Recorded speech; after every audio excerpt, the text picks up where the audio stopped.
একদিন হযরত মালিক বিন দিনার রাহমাতুল্লাহি আলাইহি বিশাল বড় একটি মাহফিলের মধ্যে বক্তব্য দিতে দাঁড়িয়েছেন।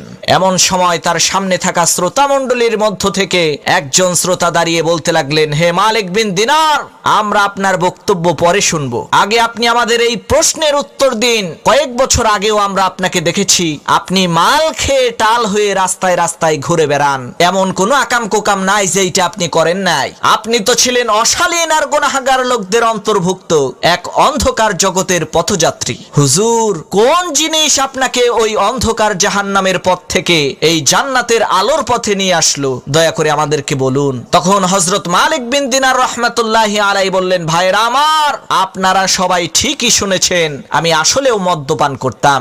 মদ খাওয়া ছাড়া আমার রাতের বেলায় ঘুম হতো না। একদিন রমজান মাসে শবে কদরের রাতে মদের দোকান বন্ধ ছিল। তখন আমি এক দোকানদারকে অনেক অনুরোধ করে এক বোতল মদ নিয়ে বাড়িতে এসে দেখতে পেলাম আমার স্ত্রী নামাজ আদায় করছে। আমি তখন আস্তে করে মদের বোতলটি টেবিলের উপরে রাখলাম। এমন সময় আমার 3 বছরের বাচ্চা মেয়েটি দৌড়ে আমার কাছে আসার সময় টেবিলের সাথে ধাক্কা লেগে মদের বোতলটি টেবিল থেকে পড়ে ভেঙে গেল।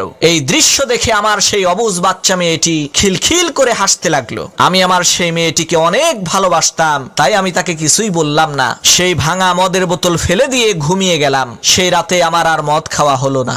এরপর কেটে গেল 1 বছর। 1 বছর পর আবার এসে গেল রমজান মাসের সেই লাইলাতুল কদর। আমি আমার অভ্যাস অনুযায়ী প্রতিদিনের মতো সেদিনও একটি মদের বোতল নিয়ে ঘরে এসে মদের বোতলটিকে ওই টেবিলের উপরে রাখলাম। হঠাৎ করে ওই বোতলটি দেখে কান্নায় আমার বুক ভেঙে পড়ল, কারণ গত 3 মাস আগেই আমার সেই বাচ্চা মেয়েটি ইন্তেকাল করেছে।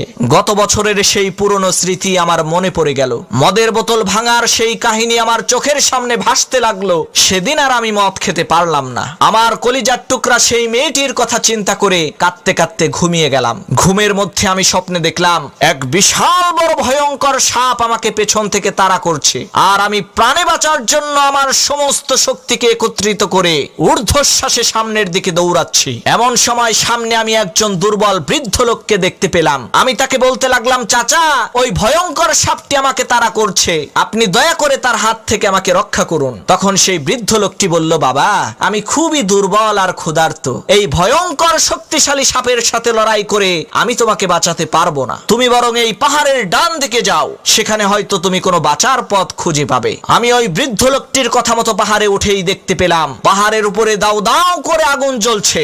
আমি তো পড়ে গেলাম মহাবিপদে। সামনের দিকে আগুন আর পেছনের দিকে ভয়ঙ্কর বিশাল আকৃতির সাপ।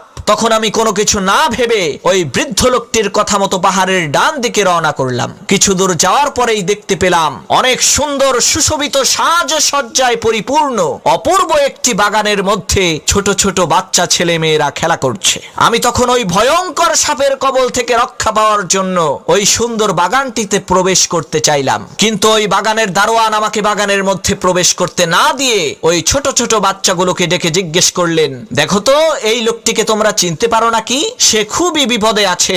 এই ভয়ঙ্কর সাপটি তাকে এখনই খেয়ে ফেলবে, নয়তোবা আগুনের মধ্যে তাকে ফেলে দেবে। দারোয়ানের কথা মতো ওই বাচ্চাগুলো ছুটে এলো আমাকে দেখার জন্য। ওই ছোট ছোট বাচ্চাগুলোর মধ্যে 3 মাস আগে মারা যাওয়া আমার সেই কলিজার টুকরা মেয়েটাও ছিল। আমাকে দেখা মাত্রই আমার সেই মেয়ে আমাকে ডান হাত দিয়ে জড়িয়ে ধরে বাম হাত দিয়ে ওই ভয়ঙ্কর বিশাল আকৃতির সাপকে একটি থাপ্পড় দিল। কি আশ্চর্য বিষয়, ওই ছোট্ট মেয়ের থাপ্পড় খেয়ে ওই ভয়ঙ্কর সাপটি পালিয়ে গেল। তখন আমি অবাক হয়ে আমার ওই মেয়েকে জিজ্ঞেস করলাম, মাগো, তুমি ছোট্ট মানুষ, এত বিশাল ভয়ঙ্কর সাপ তোমাকে দেখে ভয় পেয়ে পালিয়ে গেল কেন? তখন আমার সেই মেয়েটি বলল, বাবা, আমি হচ্ছে জান্নাতি মেয়ে, আর ওই সাপটি হচ্ছে জাহান্নামী সাপ। জান্নাতি মানুষ দেখে জাহান্নামের সাপ ভয় তো পাবেই। বাবা, বলো তো, তুমি কি ওই সাপটিকে চিনতে পেরেছো? তখন আমি বললাম, না মা, আমি তো ওই সাপটিকে চিনতে পারিনি। তখন আমার মেয়ে বলল, বাবা শোনো, ওই সাপটি হচ্ছে তোমার নফস, তোমার অন্তরের কুপ্রবৃত্তি। বাবা, তুমি তো আল্লাহর দাসত্ব না করে তোমার নফসের দাসত্ব করেছো। তোমার নফস যখন যা চেয়েছে তুমি তখন তাই তোমার নফসকে দিয়েছো। তোমার নফস চেয়েছে মদ খেতে, তুমি মদ খেয়েছো। তোমার নফস চেয়েছে অশালীন গুনাহের কাজ করতে, তুমি নফসের চাহিদা অনুযায়ী তাই করেছো। বাবা, আজকে কি তুমি দেখেছো তোমার নফস, তোমার মনের কুপ্রবৃত্তি তোমার দেওয়া খাদ্য খেয়ে কত মোটা তাজা আর শক্তিশালী ভয়ঙ্কর বিষাক্ত সাপে রূপান্তরিত হয়েছে? এরপর আমি তাকে জিজ্ঞেস করলাম, মা, একজন দুর্বল বৃদ্ধ লোক এই ভয়ঙ্কর সাপের কবল থেকে বাঁচার জন্য আমাকে পথ দেখিয়েছিল, সেই দুর্বল বৃদ্ধ লোকটি কে? তখন আমার মেয়ে বলতে লাগলো, বাবা, ওই দুর্বল বৃদ্ধ লোকটি হচ্ছে তোমার রূহ, তোমার আত্মা। তুমি কখনোই তোমার আত্মাকে খাবার খেতে দাওনি, এজন্য তোমার আত্মা খুবই দুর্বল আর রোগাক্রান্ত হয়ে গেছে। আল্লাহ রাব্বুল আলামিন মানুষের দেহকে যেহেতু মাটির নির্যাস থেকে তৈরি করেছেন, এ কারণে ওই মাটির মধ্যেই মানব দেহের সমস্ত ধরনের খাবার, ক্ষুধা নিবারণের সমস্ত ধরনের উপকরণ, নারী গাড়ি বাড়ি সবকিছুই ওই মাটির মধ্যেই দিয়ে দিয়েছেন। কিন্তু আল্লাহ রাব্বুল আলামিন মানুষের রূহকে, মানুষের আত্মাকে কিন্তু মাটি থেকে তৈরি করেননি। এ কারণে মাটিতে থাকা কোনো উপকরণ দিয়ে আত্মার ক্ষুধা নিবারণ করা সম্ভব না। জমিনে থাকা নারী গাড়ি বাড়ি মদ জুয়া যত যাই করেন না কেন, এতে আপনার শরীরের ক্ষুধা মিটবে ঠিকই, কিন্তু কখনোই আপনার আত্মার ক্ষুধা মিটবে না। আপনি কখনোই আত্মার প্রশান্তি লাভ করতে পারবেন না। রূহের খাবার কি, আত্মা কি খেতে চায়, এ ব্যাপারে মহান আল্লাহ রাব্বুল আলামিন কুরআনুল কারীমের মধ্যে বলেন, আলা বিযিকরিল্লাহি তাতমাইন্নুল কুলুব। হে দুনিয়ার মানুষেরা, তোমরা শুনে রাখো, ভালো করে জেনে রাখো, আল্লাহর জিকিরের মাধ্যমে, আল্লাহ তাআলাকে স্মরণের মাধ্যমে অন্তরসমূহ প্রশান্তি লাভ করে। হযরত মালিক বিন দিনার রাহমাতুল্লাহি আলাইহি বলেন, এরপরে আমার ঘুম ভেঙে গেল। সেই দিন থেকে নিয়ে আজ পর্যন্ত আমি আমার রূহকে, আমার আত্মাকে খাবার দিয়ে যাচ্ছি, আর আমার নফস, আমার কুপ্রবৃত্তিকে খাবার দেওয়া চিরকালের মতো বন্ধ করে দিয়েছি। এই একটা স্বপ্নই আমার জীবনকে পরিবর্তন করে দিয়েছে।